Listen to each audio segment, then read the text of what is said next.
May 1 തൊഴിലാളി ദിനത്തിൻ്റെ ചരിത്രവും പ്രാധാന്യവും.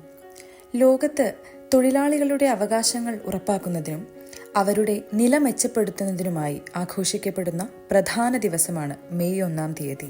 19-ാം നൂറ്റാണ്ടിൻ്റെ അവസാനം അമേരിക്കയിലെ ചിക്കാഗോയിൽ തൊഴിലാളികൾ അവരുടെ ജോലി സമയം കുറയ്ക്കാനും നല്ല ജോലി സാഹചര്യങ്ങൾ ഉറപ്പാക്കാനും വേണ്ടി വലിയ പ്രക്ഷോഭങ്ങൾ നടത്തി. അവർ പ്രധാനമായും ആവശ്യപ്പെട്ടത് ഒരു ദിവസത്തിൽ 8 മണിക്കൂർ മാത്രം ജോലി ചെയ്യാനുള്ള അവകാശമാണ്.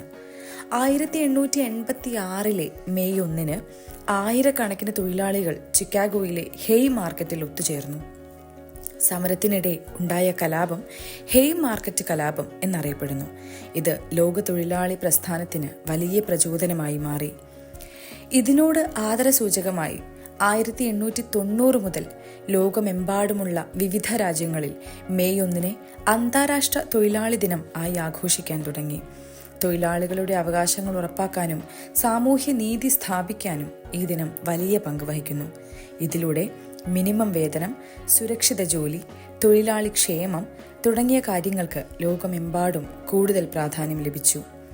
ഇന്ത്യയിൽ 1923 ചെന്നൈയിൽ മൂലാം സിംഗാരവേലു ചെട്ടിയാർ ആദ്യം ലേബർ ഡേ ആഘോഷിച്ചു. പിന്നീട് ഇന്ത്യയുടെ വിവിധ ഭാഗങ്ങളിൽ തൊഴിലാളി സംഘടനകൾ ഈ ദിനത്തെ വിപുലമായി ആചരിക്കാൻ തുടങ്ങി. കേരളത്തിലും ഈ ദിവസം ട്രേഡ് യൂണിയനുകളുടെ നേതൃത്വത്തിൽ ഘോഷയാത്രകൾ, പൊതുസമ്മേളനങ്ങൾ, സാംസ്കാരിക പരിപാടികൾ എന്നിവ സംഘടിപ്പിച്ച് ആഘോഷിക്കുന്നു.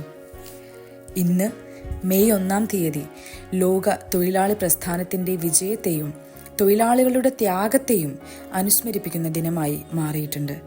നീതിയുള്ള തൊഴിലും ആത്മാഭിമാനവും സാമൂഹിക നീതിയും ഉറപ്പാക്കാൻ ഈ ദിനം എല്ലായിടത്തും പ്രാധാന്യം വഹിക്കുന്നു.